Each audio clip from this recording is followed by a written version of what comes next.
Welcome to All Power to the Developing, a podcast of the Eastside Institute, where social justice, human development, and community building come together.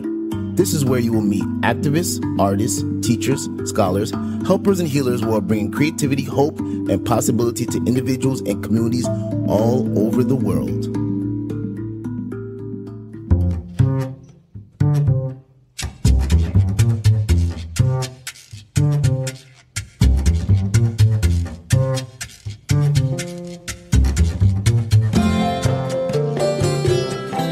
Hello, everyone. Welcome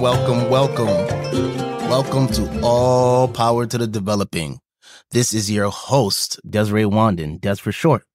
I hope everyone is doing good today. Today, I'm honored to have two guests from Cape Town, South Africa, Hendricks and Fagmeedah Ling. They are among the leaders, many of them women, of Cissie Gool House, a long-abandoned hospital that was taken over by housing activists 7 years ago, and today is a vibrant, self-governing community of more than 1,000 formerly homeless people. Karen and Fagmeedah, welcome to All Power to Developing. How are you doing? Good day, Jason. Good day to the listeners. And thank you for having us. Hi, doing well. Hi, everyone. Nice to be here, and thank you so much for having us here today. Yes. Thank you so much for you two being here with us, zooming in all the way from South Africa. This is going to be such a great episode to learn a lot about the amazing work going on at Cissie Gool House. Before we get into Cissie Gool House and what it is, I think I want to speak a little bit about the political atmosphere that led into this type of crisis in South Africa. And I think that kind of starts a little with apartheid. So can you kind of give us a little overview of how apartheid has taken South Africa, and maybe add into that, your personal history as two women that were living in South Africa when this was occurring?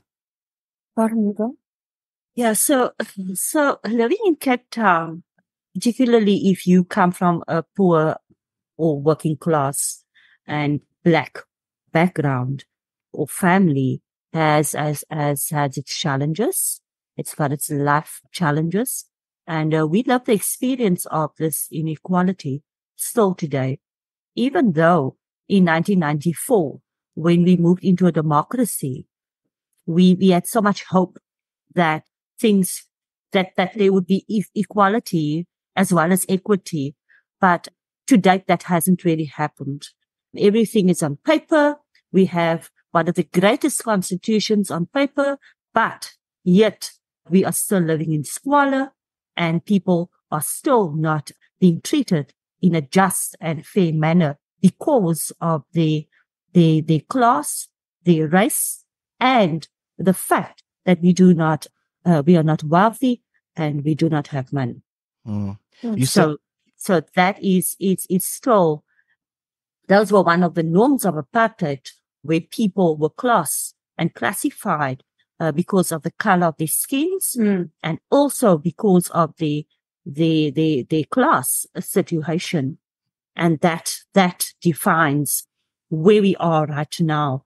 We are supposed to be at the crossroads. We were supposed to be crossing over in 94, but to date, we still face the same inequalities of housing injustice, hunger, poverty, and so much more in South Africa. Thank you. You said, Karen, you said in 1994, when you switched over to democracy, there was thought that things would change. What exactly was going on in that time period of 1994? Can you describe a little bit about how it was, and what was the thought of what it would be after this time period? So there was a hope that, and I'd like to make reference to our Constitution, that in Section 26 of the Constitution, for example, the Constitution speaks about the right to housing, that everyone has the right to housing. And in Cape Town has the biggest affordability crisis, housing affordability crisis. And in Cape Town alone, or in the Western Cape, there are more than 600,000 people who are waiting for housing. And it cannot be that these were the promises that were made by a democratic government or in a new dawn or a new democracy. And 30 years later, we have not yet realized those promises. Mm. The same, I would like to add to what Corin has just said here nowadays. You see, with the apartheid era, our families were forcefully removed from a place called District 6, which is a very prominent piece of land, very close to the mountain, to the sea, to all the privilege. I don't like to use the word privilege, but all of these were taken away from them that time when they were forcefully removed. And for me, I was born and raised in Cape Town, a suburb called Woodstock in Cape Town. And the same thing is happening to us that has happened to our parents and grandparents at the time. They were also taken from these prominent areas and spaces and thrown on the outskirts. Why? We still don't know. As Karen said, it is because we don't have six-figure bank balances. We don't have the right color skin. We are not seen as prominent figures. That is why we get treated in this manner. And up until today, where those people were removed, nothing or little development has taken place in those, in part of those areas. And the place where we are, where I was born in, my children were born in, and we were raised in this Woodstock area. The same is happening here now. It's just that the word apartheid has been changed to gentrification. Mm-hmm. It's the same thing happening over and over again. When Nelson Mandela was released from prison, he came into presidency in 1994, right? So we had hope. We had new visions. We were thinking, hey, change is going to come. 30 years down the line, what changes has come? Where we are stuck, where we were right then, 30 years back. And we are still in the struggle, especially this housing struggle. And the areas that we were born in, our government don't see us in this environment. We are not good and fit to be in this environment. And hence our struggle. And hence, this is also how we ended up in Cissie Gool House. That was the old Woodstock Day Hospital that we renamed to Cissie Gool House. I am one of 15 families that has been evicted from a road called Albert Road. And in a 3-year struggle, a court struggle, we lost our case. And I can tell you it was a fight and a half. Then we were given options like a place called Wolverine, which is 45 kilometers out of the city. And this is where we stay. This is where we were born in. And then another option was a place called Blikkiesrivier. And the third option was a place called Convenes. And if you go into detail and look at what these places look like, where they want to put us, we did our own survey. Hence us moving and taking over this space that has been empty for almost 40 years. It has not been operational. It was just standing there. So we started Reclaim the City in 2016. 2017, we moved into the Woodstock Day Hospital. And we made it our home. We turned it into the homes of many others as time went on. We are there now going in for 7 years. And we renamed, as you said before, our home is called Cissie Gool House. Lots of promises there. Yeah. Thank you so much for everything that you just gave there in terms of the background and the political situation, and also, just the brutality that people have faced from the government. Mm. So you're facing this apartheid, you're facing this kind of lynching, so to speak, through legislation that is displacing many people. Absolutely. Where are these movements coming up from? You just said here, Fagmeedah, you said that you among 15 families, And then, Karen, you spoke a little some.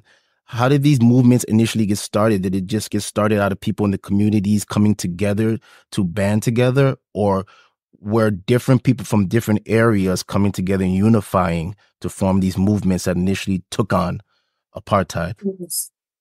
That is exactly what happened. With our parents and grandparents, they didn't have a leg to stand on, sort of. They were just thrown in the deep end, and they just had to take what was thrown at them.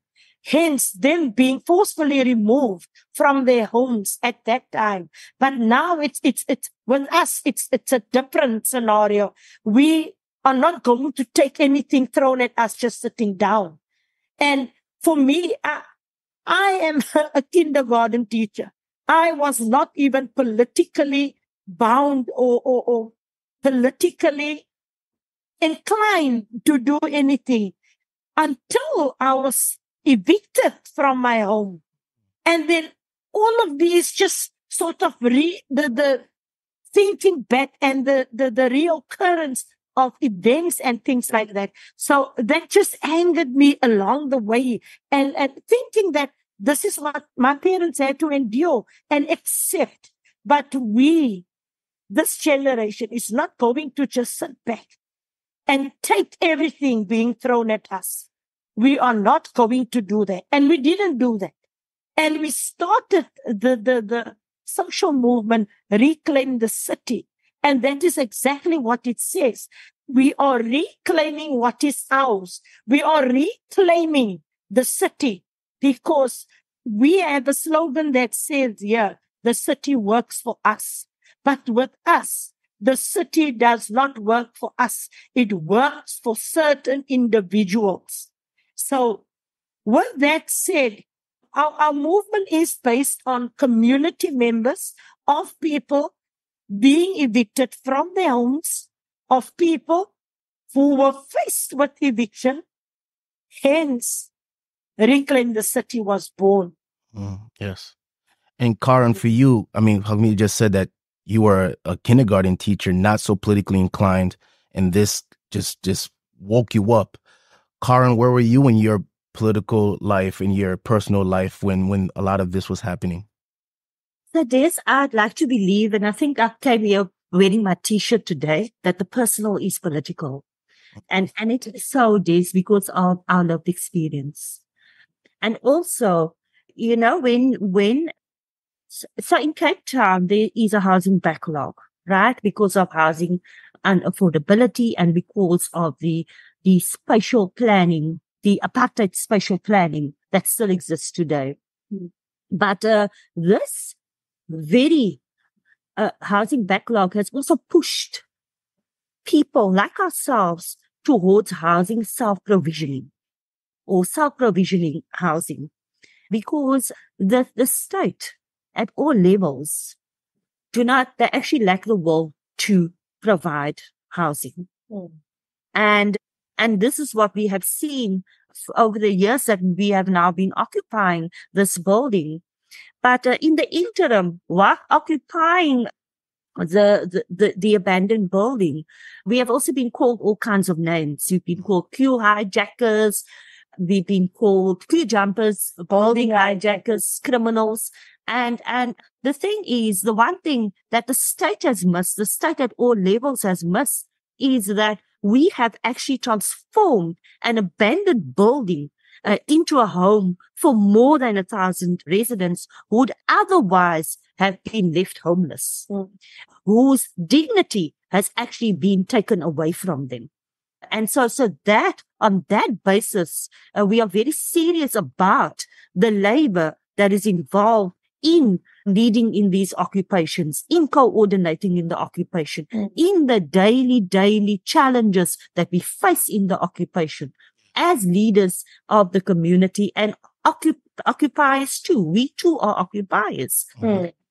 And so hence we say that the personal is political, because these are the very challenges that we live all the time. We face it, and we are faced with a state that does not want to take accountability for their own failures.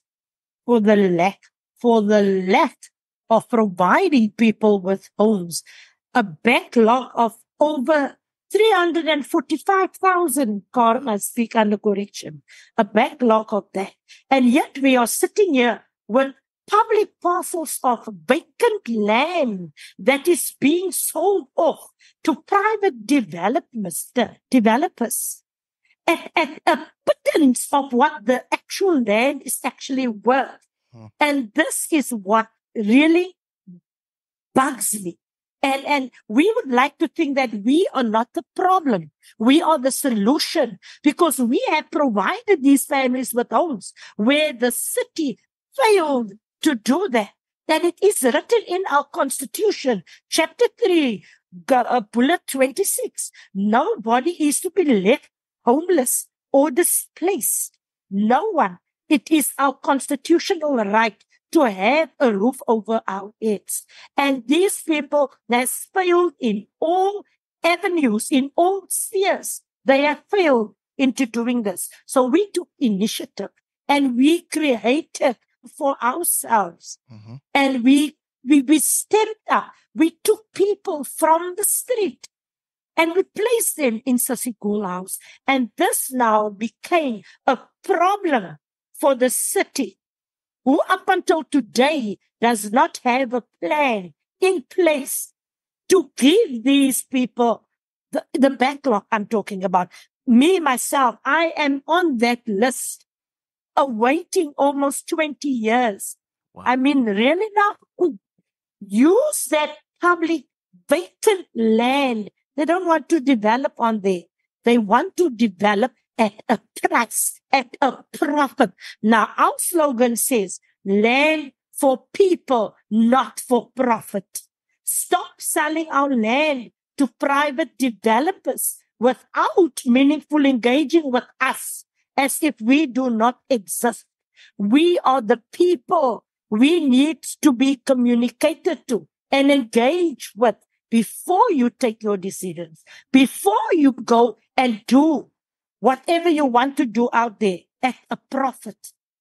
Say to your people, because your slogan clearly says, the city works for you. The city is definitely not working for us. Yes.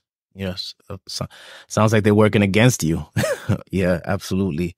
Absolutely. I would like to speak about the initiative that you guys did take. Cissie Gool House was originally the Woodstock Hospital, which was abandoned. Could you speak a little bit about that? If you know any history about that hospital, what did that hospital mean to that community, and why was it initially abandoned? If you know. You want to go?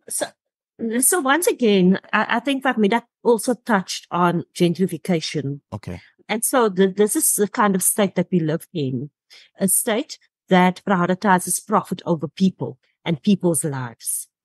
And during the time when this hospital was abandoned, or the space was abandoned, it was obviously said that they could no longer afford to uphold the facility. Wow. But also the reason that the hospital had been, at the time, the hospital was one of the sites, the abandoned sites of public land that was promised, and it was earmarked for affordable housing or for social housing.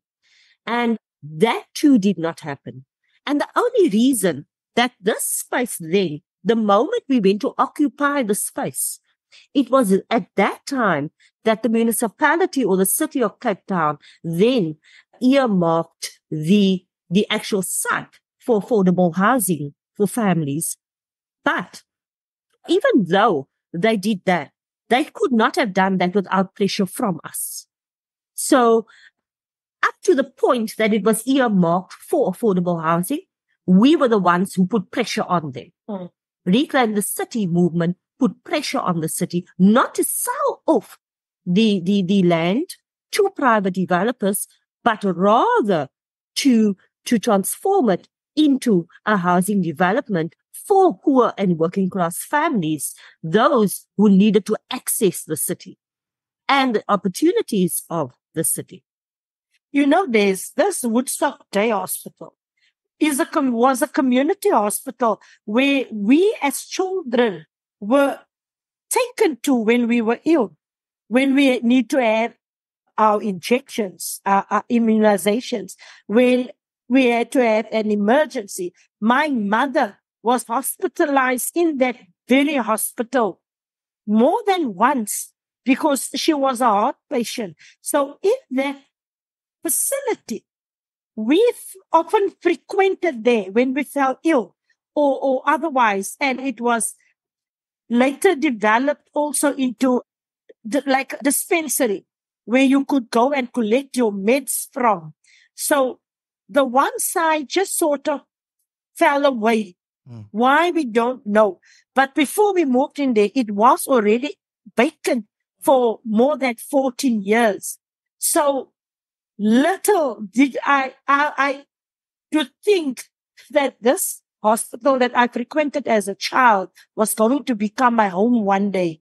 That the thought never crossed my mind. And even now, if we move into certain sections, like the section where I moved in, we renamed that section Albert Road because that is the place where we were evicted from. So that space there, it brought back many memories because as a child, I walked those passages going to visit my mom who was hospitalized. My sister's child was born there at some time. Somebody else is living in that cubicle where her child was born in. So when the memories and us living there at this point, it speaks to each other. This hospital not only is our home today, but it has memories. It brings back memories, childhood memories, and it makes it even more personal at that. Yes. I think we're going to pause really quick to take a commercial break. When we come back from the commercial break, we're going to learn a little bit more about the occupancy, the challenges of going inside of a building and making it a home. We're also going to talk a little bit about the political situation today in South Africa and where these two women are today and where their work is today. This is All Power to the Developing, and we'll be right back after this short commercial break.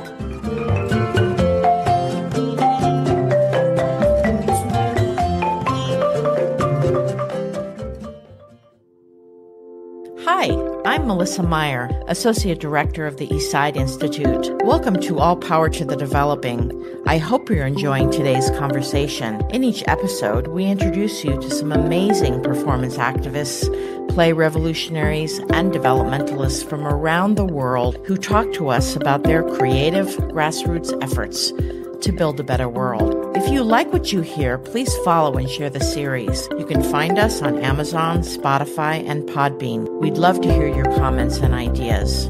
Like everything at the Institute, the growth of All Power to the Developing depends upon the people who create it and benefit from it.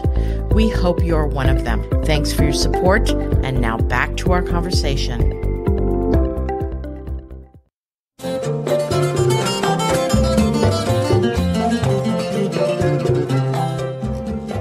All Power to the Developing, and we are back with our two guests, Karen and Fagmeedah. So we are now at the stage where many things have taken place. Communities have been destroyed. People have been displaced. But you guys have made the decision that we are going to occupy the former Woodstock Hospital, and we are going to turn this abandoned building into a home for people and call it Cissie Gool House. What were some of those initial challenges of, because I haven't put up a drywall before. I mean, I've done some construction projects over my time, but to go into a building, now dealing with structural issues, now dealing with electrical, now dealing with preservation of food, right? So there's so many things to really think about, right? So I really want to go there with you. What were some of those challenges of initially going into that space and turning it into what you've turned it into? Yeah, so the building had fallen into disrepair. I mean, when we first moved in there, the building was filled with debris, with rats. The building had fallen into disrepair. It was vandalized. It was abandoned.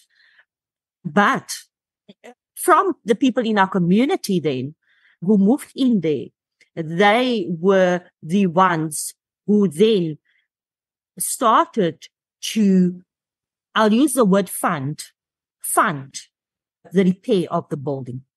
And this was done through those residents who were artisans, who come from the poorer end of the working class, who are bricklayers, plumbers, electricians, and initially a lot of them who have done building work.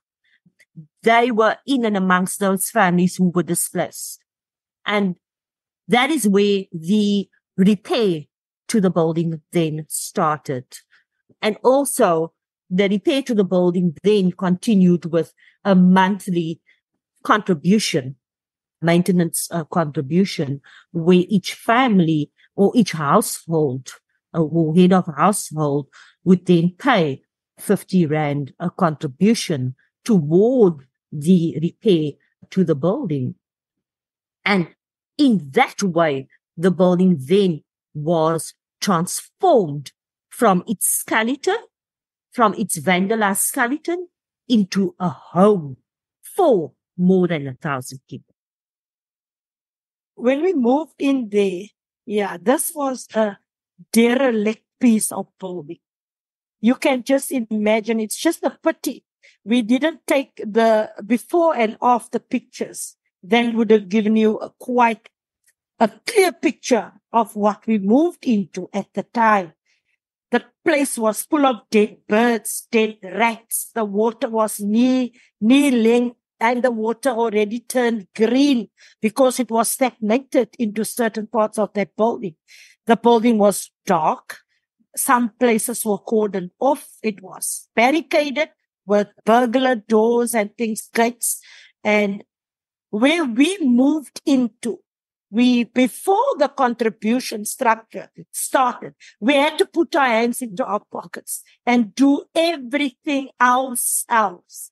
Hence, we reinstalled the electricity. We turned back on the water. We cleaned out that place for almost a month before we could actually start moving into certain areas. And I was one of the families that moved in last in the section that I managed called Albert Road. And before people were put into rooms and things like that, because now we had to navigate our way through the space here. Remember, this was an old hospital. So we have our X-ray section, we have surgery section, we have dispensary section. So the section where I am staying was the old X-ray section, for instance. So you can just imagine every window being barred closed, because where you take your X-rays, everything has to be dark. So I literally moved into a dark space that I had to put light in and things like that. So each section of that hospital told its story. So when people moved in and conformed the space into their homes, you would never say that. We joke about it today. If you want to get to me, you go through the X-ray section. Then they will know which way to go to get to me. And another family lived where all the surgeries took place. They will just direct them to the surgery passage. Things like that. Today we joke about it. But when we moved in, it was not a joke at all. It was peer pressure. It was fear. It was anger. It was all sort of emotions that was just infused with each other. Today we can sort of relax, but not relax in the sense of relaxing, because our fight is far from over. It's far from over. And even if we are 7 years in that space there, still the city is not giving up their tactics and their ways to get us out of that space. But not even they have something in plan for us other than those atrocious places that they want us to move to. And, when we moved into the space, we too didn't know what the heck we are going to do here. But as we moved on, we had our meetings on a Tuesday and a Wednesday. And with this, we had a kitty box. If you come to whatever you could throw in there. And then as the weeks go on, we could offer you a cup of soup when you come to a meeting. We could offer you a cup of coffee from that kitty money that we put that box there. So things like that. And when we were really into the swing of things, we started to create structures and mandated certain comrades and they were mandated to do certain things. Hence, we ended up with a structure like our elderly structure. We had a youth structure. We had a safety task team structure. We had a maintenance, and those were all structures comprising of the people living in the space there. We made turns sitting at the gates, watching that gates, seeing that no element or unsavory character walk into those gates. And that is what we started. And up until today, we are working with that structures. And it worked for us then, and it is still working for us now. With our elderly structure, Karen and myself, we were on that structure with other monitors and leaders. And our elderly, these were people that were thrown out by their own children, that were displaced by or put into a shelter, all on their own. We took them, we sort of let them move and took them under our wing, but they were our elders. So we took it upon ourselves and became responsible for them in some sort, if I may put it like that. So this is what the city didn't want.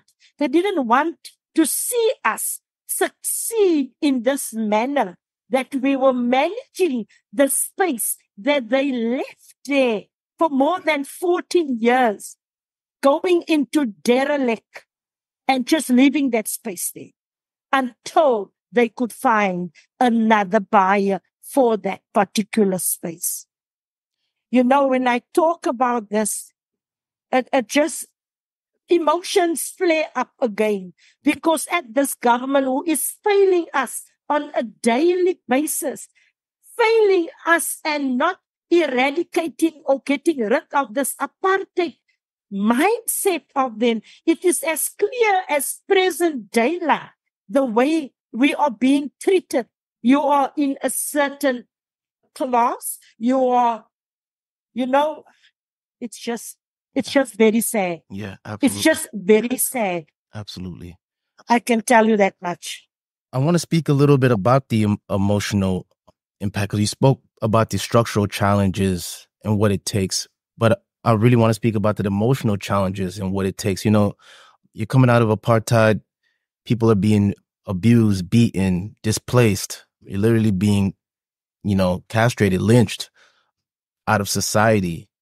How are you guys able to just have this resilience to continue this movement throughout all of this, and then now having to deal with structural issues altogether, building all of this? How is it for everyone, you two emotionally, and then the emotional support that the community gives to each other to maintain this movement? That is of utmost importance. I'm going to give over to Karen, but I just want to say, just put in my 2 cents. For us is, we don't see color. We don't see creed. We don't see religion. We see people. We see the need. That is what we see. And that is what we work with. These are people with different difficulties and problems that they were faced with. And we became sort of one, because our fight was the same. Our fight was the same. So we became one.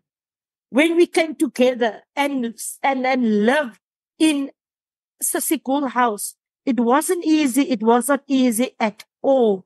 It came with all sorts of challenges. We had people who moved in there, who vandalized the place on a daily basis, making it difficult for us to manage it in a proper and decent and dignified way. There are these elements that just make things difficult for us. That is but one of the challenges. There were many others. When people died, for instance, with no families, we had to take charge and see that that individual is buried in a dignified manner and not just discarded, because this is a destitute case. We became a family. We became one. And that is how we still stand today. I'm going to give over to Karen now so that she can talk about the emotional aspects. With both of us, we have also faced personal, very sad situations on a personal level as well. But through it all, we just had to just go on and do what we were mandated to do, which is help our fellow people, our community. We created a community when we moved into that space there it is.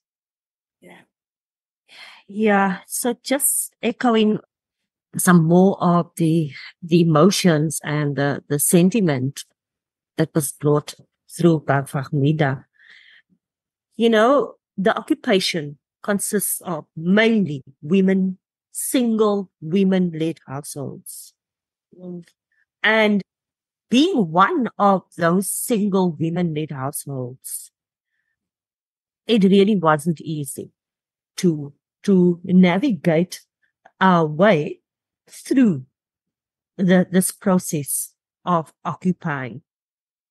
But through it all, and I think this is where we reach the point that we say enough is enough, because there was that point in time that we then saw the occupation as the only housing opportunity.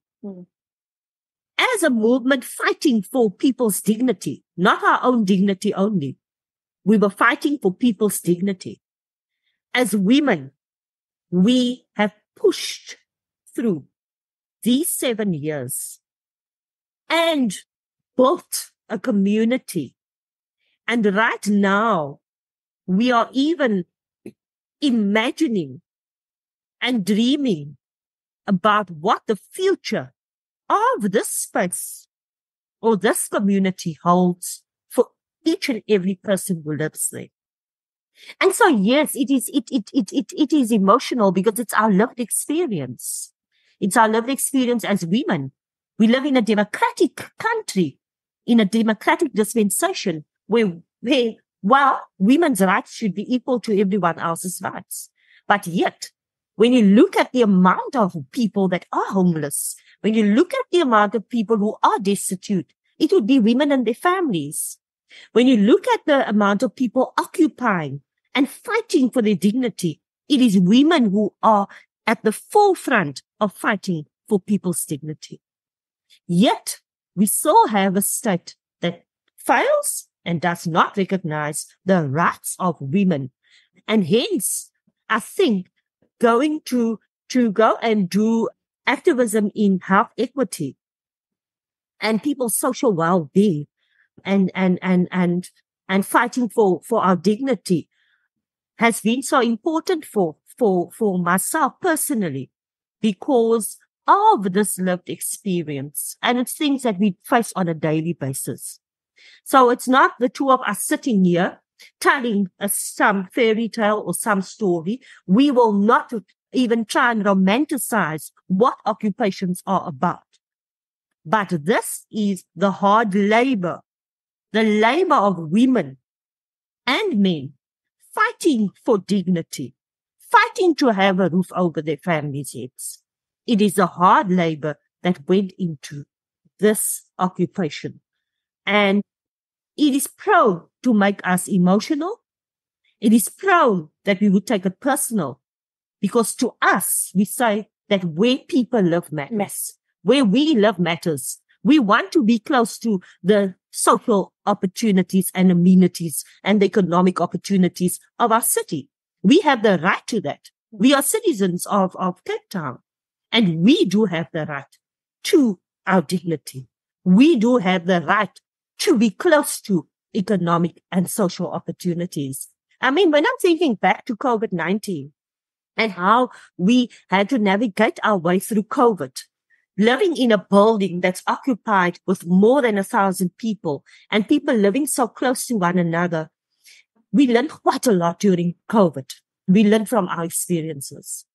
And the one thing that really still today stands out for me was, and it's a lesson that we learned during COVID. And as a woman, I took this lesson very seriously, and I do apply it to how I lead in the occupation itself and how I lead in the movement.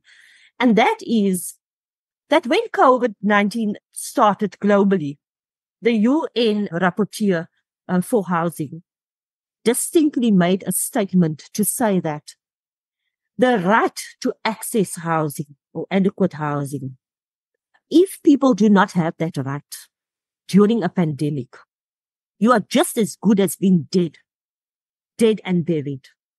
And it is at that juncture that we also then saw really the strong need to have a home, the strong need to have a roof over our heads and to fight and defend this roof over our heads.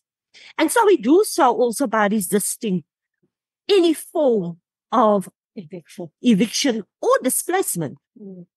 And we also support tenants who don't live in the occupation, tenants who live in the communities, the surrounding communities, and in the inner city.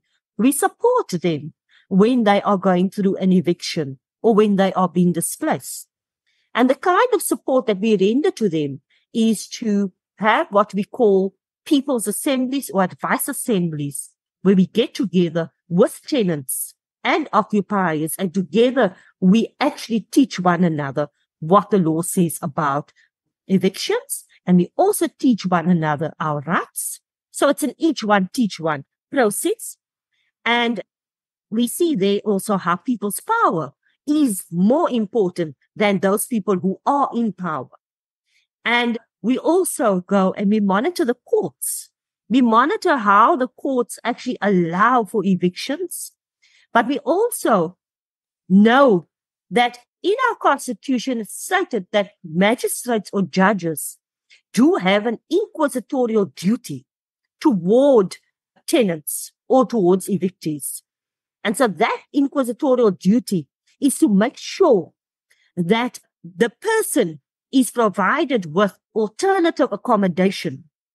Where this alternative accommodation should be is another story. And so that is the unjust part of things. But we have the right to hold judges to account or the judicial system to account for rendering people homeless according to our constitution. No one should be rendered homeless. And so those are some of the activities or campaigns that we have also embarked on from the very beginning of our movement, was to say that we are a movement fighting for affordable housing in well-located areas, close to economic and social opportunities, and resisting unjust evictions and displacement. And so those would be the two values that makes up our movement, Reclaim the City. And Reclaim the City are the movement who has gone and occupied abandoned state buildings. So there's more than one Reclaim the City occupation. There is the Cissie Gool House, which is the space that we live in. But then there's also the Ahmed House on the waterfront, on prime property, which was an old nurse's home that also has been occupied by Reclaim the City. And that is what makes up this movement of the landless and of the homeless, resisting being pushed out of our city. Thank you. And when it comes to Cissie Gool House, I'm just finishing quick on that on this point, because my emotions really get triggered when we speak about what does it mean for us. So what does it mean for Karen, for example, after almost 7 years, living in an occupation, leading in an occupation, leading in a movement, fighting for housing, or fighting to have roof over one's head, fighting for our dignity, fighting for our citizenship, because as citizens, we do have the right to engage and to be engaged with, and as communities.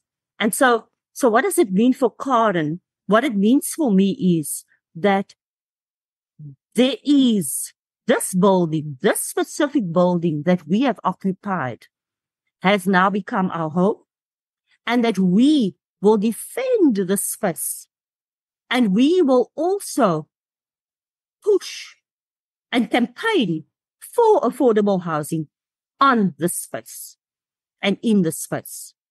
And we do so with our internal structures. As Fagmeedah had already pointed out, we do have internal structures. And on many of these internal structures, it is led by us as women. And we pursue it. But we don't only just pursue what we are doing. We are also building a movement. We are building a movement of women. We are building a movement of young people. And we are also building people's hope. We are building the hope of those who have been failed and those who have been let down by the state. And that is our elderly people, who many die waiting for housing. Many have died waiting for housing. And it cannot be that way. And one thing that we always do say in ending is, we cannot live in a housing waiting list or database. We need to live in homes because we need to live. And so everything about living in a space matters to us. But where that space is particularly does matter to us. And who we are also matters. Nothing about us without us. That is what we always say. For me, personally, and on the political side, there's when we moved into this space, we were labeled so many things. We were labeled hapless criminals. We were labeled drug peddlers. We were labeled alcohol sellers. We were labeled, you name it, we were labeled all of that. Yet we want to get away from this narrative. But the government is not they're not changing their minds about that. Because we have even invited them on several occasions to come and see how we live in that space that we created into our homes. But they don't want to, they're not interested, because they don't want to see a success story. They don't want to see that. They want to see destruction. That is what they want to see. So for me, political is really personal. And where people live should matter. And I'm going to end off with that. Thank you, Karen and Fagmeedah, for everything that you have shared throughout this episode. I would like to ask one or two more questions to leave us off. Throughout this episode, you've described what we call like non-growing knowing, living in this uncertainty and still pushing forward with your people. As I say here in New York City, we have a housing crisis. We have what we're calling a migrant crisis. The more and more people I speak to in the States, in Europe, in different places all over the world, there's this term, the housing crisis, the housing crisis. We see buildings being built every day, but somehow no one has anywhere to live. What is a message of that you could give to other people around the world that are also fighting, that are also, because, you two have shown so much resilience, so much urgency, fighting through this major struggle of both mental and physical. What is some encouraging messages that you could give to other revolutionaries around the world that may want to work in this field of land, housing, and health equity, or maybe other injustices that they're dealing with? I think Fagmeedah can go first on this one. Don't give up. Don't give up. I want to say that first and foremost. You know, with this housing struggle, it really gets to a point where I'm asking, why should we fight for something that is supposed to be constitutionally due to us? Number one, our parents and grandparents has been fighting the same struggle. Why do we need to fight for something that is so relatively important for you as a person? Why do we still, our fight is like a river. It's a never-ending fight. Our parents has fought. We are fighting now. Will our children also fight for something as simple as a roof over our heads? And we are not asking here for mansions. We're not asking for palaces. We are simply asking for a place to call home. Simple. Why do we have to fight? But I want to encourage others. The fight is far from over. But I want to say is, don't give up. I know people out there has long gone given up hope of being put into a space where they can call home. We felt sort of like that at some point too, even with our court case. We felt like that when we lost our court case. But all is not lost. That is what I want to say. All is not lost. Even though it may seem that there's no light at the end of the tunnel, some light is going to shine up there. So don't give up hope and don't give up fighting for what is constitutionally your right. Yeah, I mean, despite, so this is a global thing, right? Absolutely. And then despite ours and many other activist movements and communities and even individual struggles to have a home. It's about having a home. So despite all of that, despite our efforts, right, the states have not been actors in trying to assist and support communities. That is the common picture that I grasp from all of this. And so my question in ending and my statement in ending here to encourage others who are facing the same battle. It's a battle and it's a struggle for dignity, is that who then are we waiting for? And the answer to that is very simple. Since there are no state actors supporting us, I would say to everyone out there who feels that as if they cannot move forward with their struggle, I want to say that the struggle continues and we are the ones that we have been waiting for. We are the solution and not the problem. We are the ones that we have been waiting for. A luta continua. The struggle continues. Don't give up. Absolutely. And if people would like to learn more about you two, learn more about your work, learn more about the political movements and community movements in South Africa that are fighting against land, housing, and health equity, where can people go to find out a little bit more about you two and more about Cissie Gool House? Reclaimthecity.co.za. So they could go on to Reclaim the City's website, which is reclaimthecity.co.za, or alternatively, they could email reclaimthecity@reclaimthecity.01.org.za. Yes. And we're going to have And we're going to have that in the description section for you, for anyone that would like to stay in contact and learn about the amazing work going on in Cape Town,